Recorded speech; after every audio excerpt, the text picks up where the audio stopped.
안녕하세요. 매일 새로운 사연을 전하는 읽어주는 사연 라디오입니다. 구독과 좋아요, 많은 공유 부탁드립니다. 오늘의 사연 시작하겠습니다. 안녕하세요. 결혼한 지 올해로 4년 된 30대 후반의 여성입니다. 제 나이도 있고 해서 혼자가 된다는 게 무척이나 두려웠는데 결국 이혼하는 쪽으로 마음을 굳혔어요.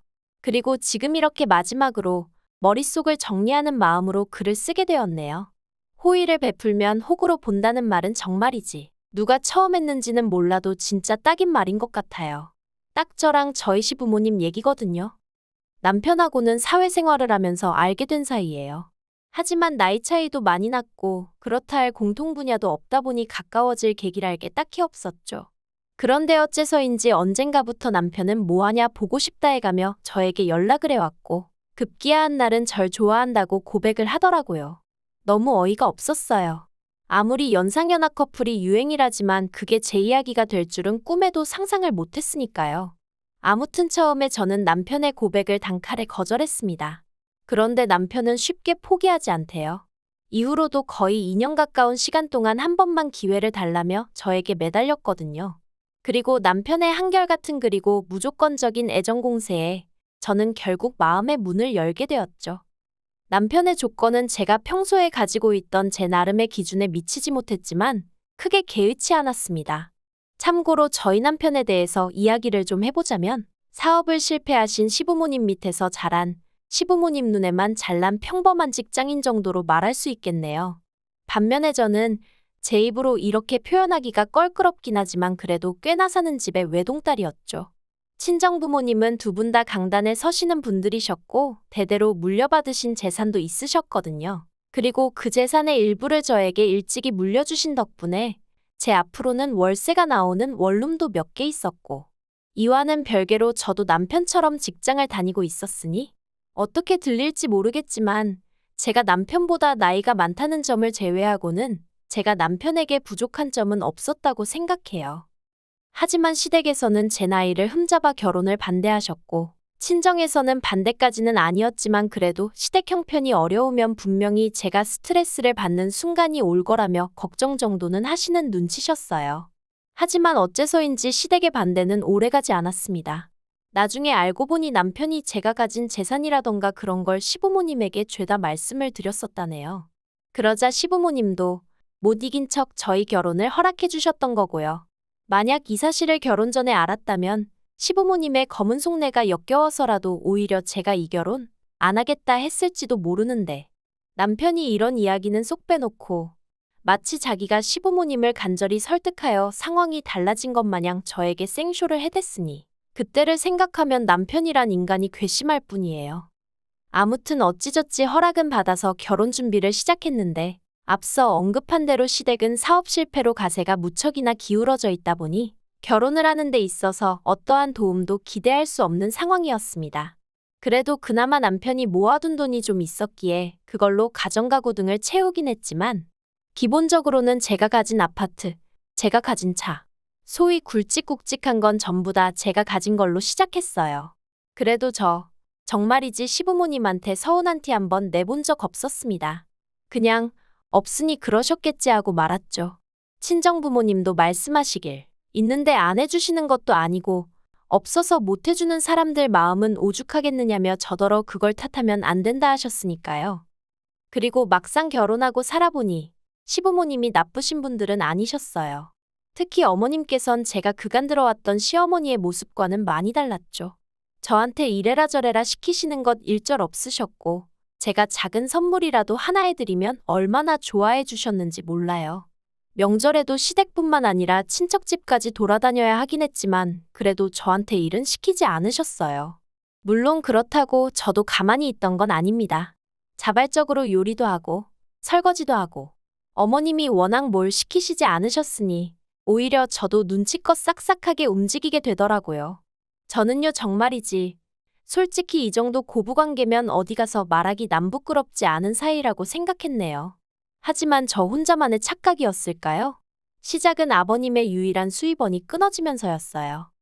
아버님은 이전에 작은 공장을 운영하시다가 보증을 잘못 써시는 바람에 순식간에 빚더미에 올라앉으셨고 이후로 개인 파산을 하신 뒤 그나마 운 좋게 지인의 사무실에서 잡무를 봐주시고 계셨어요. 그런데 그 지인분도 나이가 있으셔서 올해 초 사무실 문을 닫았고, 그렇게 아버님도 졸지에 일자리를 잃으셨죠. 아버님은 그 일로 크게 충격을 받으신 듯했고, 더는 뭘 해야 할지 도통 모르겠다며 저희 남편에게 하소연을 하셨던 모양입니다.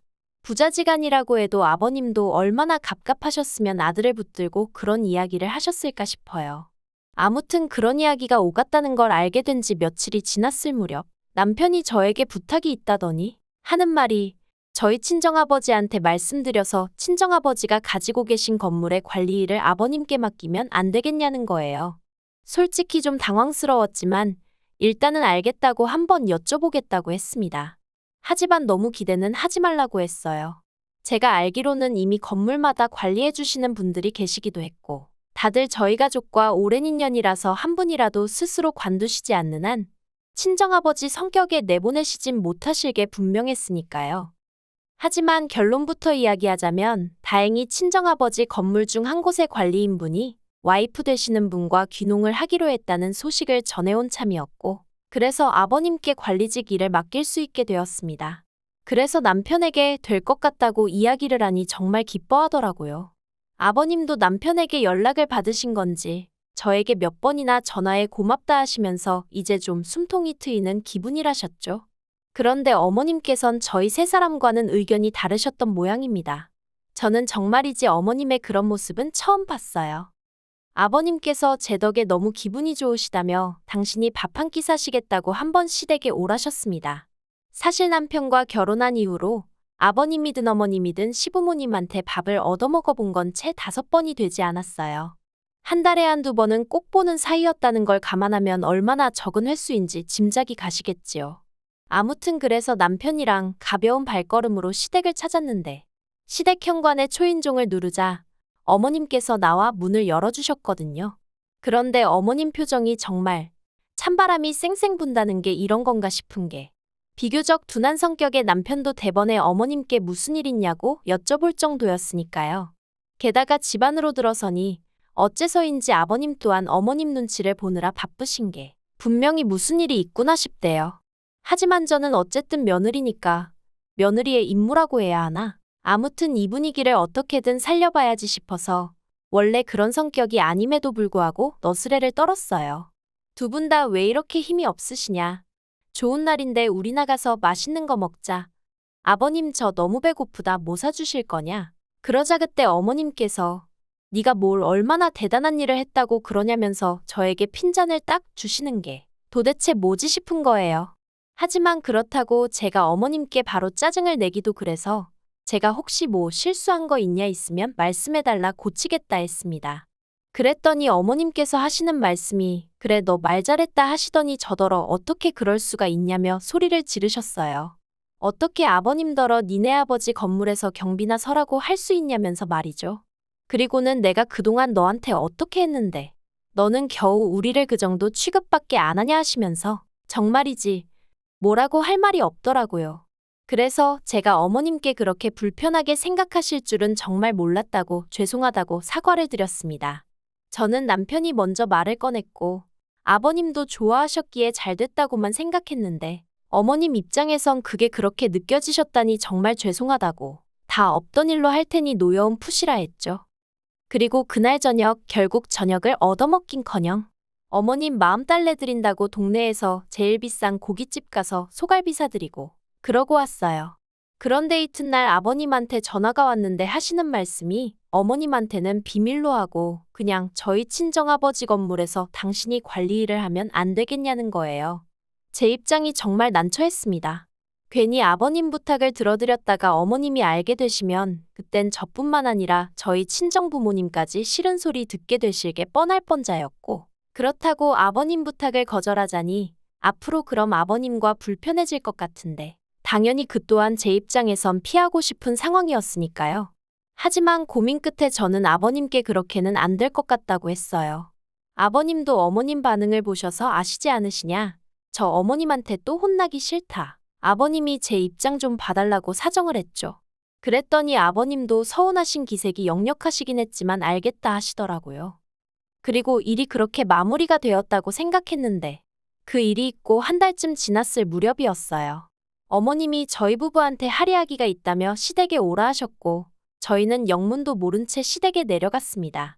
그리고 지난번과 마찬가지로 초인종을 누르니 어머님이 현관을 열어주셨는데 어째서인지 또 찬바람이 쌩쌩 불더라고요.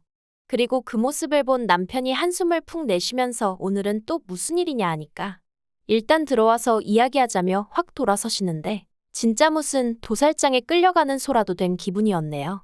어머님 아버님 그리고 남편과 저 네 사람이 모여 앉자 어머님께서 이내 말문을 여셨습니다. 그리고 시작은 저희한테 특히 저한테 너무 서운하다시는 거였어요. 도대체 영문을 알 수가 없었죠. 순간 내가 무슨 기념일 같은 걸 까먹었나 그런 생각도 들고. 하지만 도무지 도통 떠오르는 게 없어 어머님께 그냥 말씀해 주시라고 제가 고치겠다 했습니다. 그랬더니 어머님이 대뜸 너는 네 시부모가 어떻게 먹고 사는지 걱정도 안 되니? 그러시는 거예요. 솔직히 말하면 걱정되었죠. 걱정이 되니까 친정아버지께 관리 일도 말씀드려봤던 거고 제 나름대로 신경을 써드렸던 거 아니겠어요. 그런데 어머님이 싫다고 하셨잖아요. 그런데 이제 와서 왜 걱정을 안 하냐고 짜증을 내시니 기가 막혀서 뭐라고 말씀을 드려야 하나 싶대요. 그래서 제가 아무 말도 안 했어요. 제가 안 하면 남편이라도 뭐라고 한마디 하겠지 싶어서. 그런데 남편도 아무 말도 안 하고 있으니까 어머님이 약이 오르셨던 건지 갑자기 눈물을 보이시며 저더러 너 그러는 거 아니랍니다. 내가 말은 안 했지만 너 맨날 네 부모랑 호텔 레스토랑만 다니면서 밥 먹는 거 안다고. 그런데 너 우리하고는 생전 그런데 가본 적 있냐? 너 지난번에 네 부모하고 유럽 여행 갔다 왔지 않냐 그래놓고 우리하고는 제주도 갔다 오지 않았냐? 솔직히 소름 끼쳤어요. 겉으로는 매번 괜찮다 괜찮다 하셔놓고 속으론 하나씩 전부 다 비교하고 계셨다는 거잖아요. 게다가 말이 나왔으니 말이지만 친정부모님과 좋은 식당에 다닌 건 사실이에요. 하지만 비용을 전부 친정부모님이 내셨으니 두 분 취향에 맞춰서 움직인 것뿐입니다. 여행도 마찬가지예요. 모든 경비를 친정부모님이 부담해 주셨고 저희는 기념품하고 시부모님 선물 살 때만 돈 썼어요. 참고로 유럽 여행에서 돌아올 때 어머님 명품백 사다 드렸고요. 그런데도 어머님이 계속해서 가족여행 다녀와서 좋았냐 어쨌냐 하도 눈치를 주셔서 그래서 어머님 아버님 모시고 제주도라도 다녀오게 된 거예요. 그리고 이때 저희 시부모님 당연하다는 듯 저희 주머니만 바라보고 계셨는걸요. 그런데 그걸 그렇게 비교를 하고 계셨다니 어이가 없었습니다. 하지만 가타부타 일일이 설명을 하기도 뭐하고 하고 싶지도 않아서 그냥 듣고만 있었어요. 그런데 저희 어머님은 하고 싶으신 말씀이 많으셨던 모양입니다. 그쯤에서 끝내시지 않고 덧붙이시기를 시부모도 부모라면서 앞으로 당신들 생활비로 달에 200만 원씩 보내래요. 저희 친정부모님이 만약 이런 상황이면 모른 척 했겠냐고. 아니 네가 200만 원만 주고 말았겠냐면서 정말이지 더는 안 되겠다 싶어서 결국 한마디 했습니다. 어머님 말씀대로 시부모도 부모인데 어째서 시부모님은 저희를 챙겨주시기는커녕 저희한테 받으실 궁리만 하시느냐고. 저희 친정부모님은 가진 거 하나라도 더 주지 못해서 안달이신데 어쩌면 이렇게 다르냐 했죠. 그랬더니 어머님이 적어보라고 그동안 잘해준 거 하나 소용없다면서 저더러 이제껏 속으로 그딴 생각이나 하고 있었으니 저런 말이 나오는 거라며 생사람을 잡으시더라고요. 더는 대화를 해봤자 말이 통할 것 같지 않아 자리에서 먼저 일어났습니다. 그리고 남편에게 어머님 아버님하고 대화 잘 나누고 오라고 한마디 하고 먼저 돌아서서 나오는데 남편이 쫓아나오더라고요. 그리고는 이렇게 가면 어떡하냐면서 얘기를 좀 하자더니 한다는 말이 솔직히 자기도 어머님이 심하신 거 안돼요. 도가 지나치셨고 자기가 대신해서 사과하겠다고요. 그런데 저는 며느리라 모르겠지만 자기는 아들이라서 그런가 자기 부모님 입장이 이해가 안 가는 건 아니랍니다. 저더러 생각해보라면서 저희 부모님은 삐까뻔쩍하게 해놓고 사시는데 어머님 아버님은 그렇지 못하니 얼마나 자존심이 상하셨겠냐고 황당하더라고요. 어머님 아버님이 왜 당신들 스스로를 저희 친정부모님과 비교를 하시는 건지도 모르겠고 설령 비교하시고 속상하셨다고 한들 그게 저나 저희 친정부모님의 잘못도 아닌데 왜 저에게 화를 내시는 건지도 이해가 안 됐으니까요. 그런데 남편은 계속해서 그러니까 그냥 불쌍한 사람들이다 생각하고 한 달에 200씩 드리잡니다. 원룸 3개 월세 합치면 그 정도 되지 않냐면서 그 돈은 제가 힘들게 노력해서 버는 돈도 아니니 괜찮지 않냐고. 우리는 그거 없어도 살잖아 하는데 어이가 없었죠. 그래서 싫다고 했어요.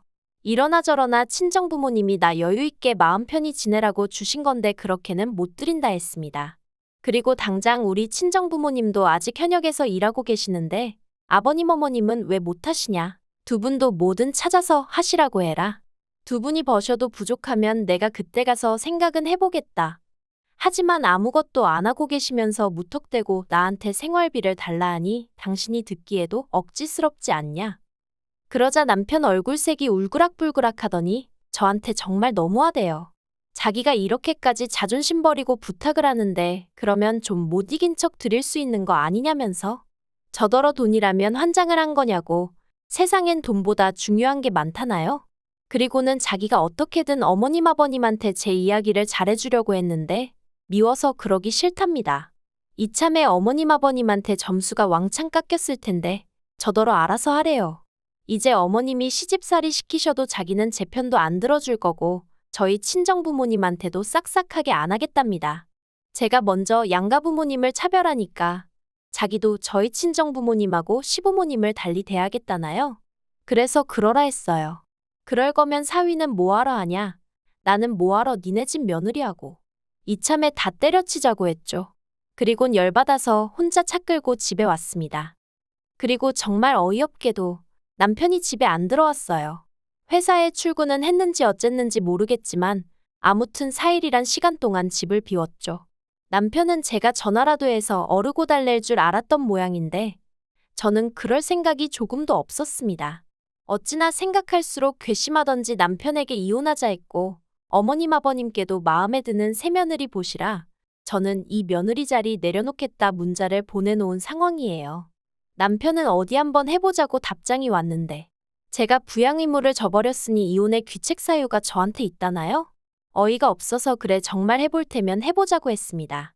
그렇게 자기 부모 안쓰러우면 지가 투잡스리잡을 뛰어서라도 생활비 대드리던가. 왜 남의 부모님 재산으로 자기 부모 뱃속을 채우려 드는지 진짜 생각할수록 심보도 그런 심보가 없다 싶네요.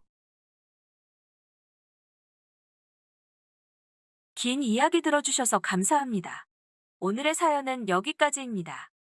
구독과 좋아요, 알람 설정해주시면 앞으로 더 좋은 사연으로 찾아오겠습니다. 감사합니다.